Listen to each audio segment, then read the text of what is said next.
द्वारा चालू किए गए ऑनलाइन क्लास में सभी विद्यार्थियों का स्वागत है। कक्षा 6 और 7 को संस्कृत में मैं अव्यय के बारे में बता रहा हूँ।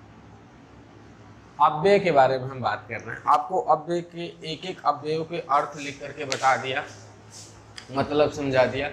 आज उन अव्ययों का हम प्रयोग कैसे करते हैं, हमसे पेपर में पूछे कैसे जाते हैं।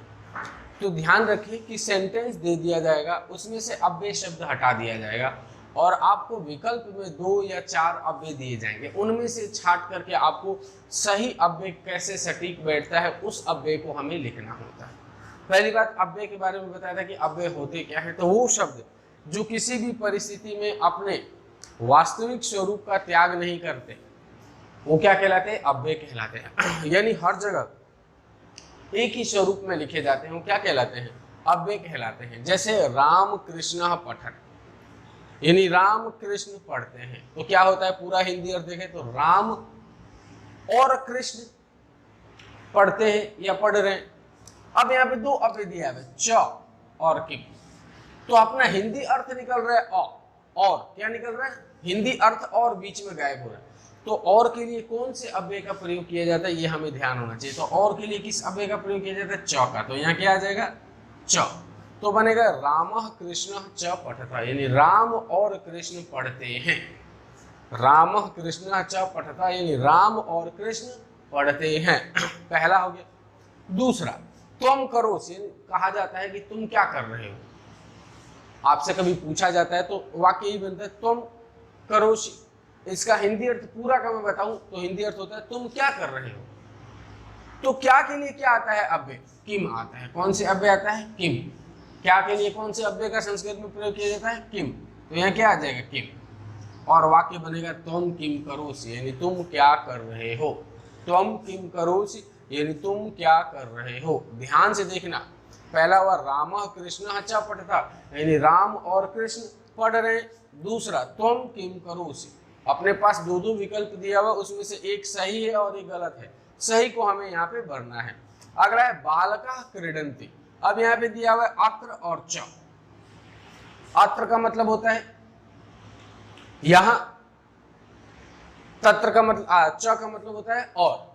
तो यहां आ जाएगा अत्र, क्या आ जाएगा, अत्र। यहां बालक खेलते हैं, ठीक है, यहां पे क्या आ जाएगा, अत्र। अब ये जना हसन्ति, तत्र दिया हुआ और अत्र दिया हुआ, तो देखें तो यहां क्या आ जाएगा, तत्र, वहां लोग हंसते हैं। जना हसन्ति यानी लोग हंसते हैं। भवान पठसि, भवान कया और कुत्र, वाक्य देखे तो बनेगा भवान पठसि, यानी भवान कुत्र पठसि, वाक्य बनता है भवान कुत्र पठसि, यानी आप। भवान का मतलब आप, कुत्र यानी कहां, कुत्र यानी कहां,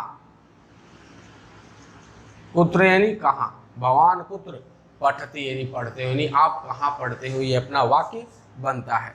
सह वस्ति यानी वह अवस्था है। अन्यत्र यानी कहीं और, किम यानी क्या। तो यहाँ पे कौन सा बैठ रहा है, सह वस्ति।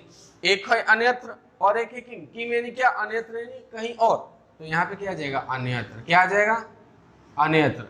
सह अन्यत्र वस्ति यानी वह कहीं और या दूसरे स्थान पे रहता है या निवास करता है या वसा हुआ है।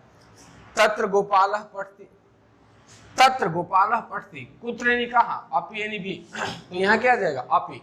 तत्र गोपालः अपि पठति, यानी वहां गोपाल भी पढ़ता है। अपि का मतलब क्या होता है, भी। अपि का मतलब क्या होता है, भी, यानी वहां गोपाल भी पढ़ता है। सोमवासर अस्ति, अब जैसे कहा जाता है कि आज सोमवार है, तो आज शब्द के लिए क्या होता है, अद। अद सोमवासर अस्ति, क्या है, अद सोमवासर अस्ति।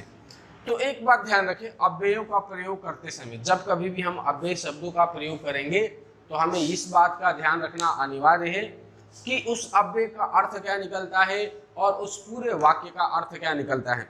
यदि हम इन बातों को नहीं समझ पाएंगे तो हम अव्यय गलत भरेंगे। जैसे दोबारा बता रहा हूं, पहले अव्ययों का अर्थ बताता हूं। च का मतलब क्या होता है और, किम का मतलब होता है क्या, अथवा का मतलब अथवा, किम का मतलब क्या, अत्र का मतलब यहाँ, च का मतलब और, तत्र यानी वहां, अत्र यानी यहाँ, कया यानी क्या, कुत्र यानी कहां, अन्यत्र यानी किसी और जगह, किम यानी क्या, कुत्र यानी कहां, अपि यानी भी, अद यानी आज, अपि यानी भी। इन अव्ययों का अर्थ आना चाहिए। उसके बाद हम सेंटेंस पढ़ेंगे, सेंटेंसों के हिंदी अर्थ सरलता से समझने का प्रयास करेंगे।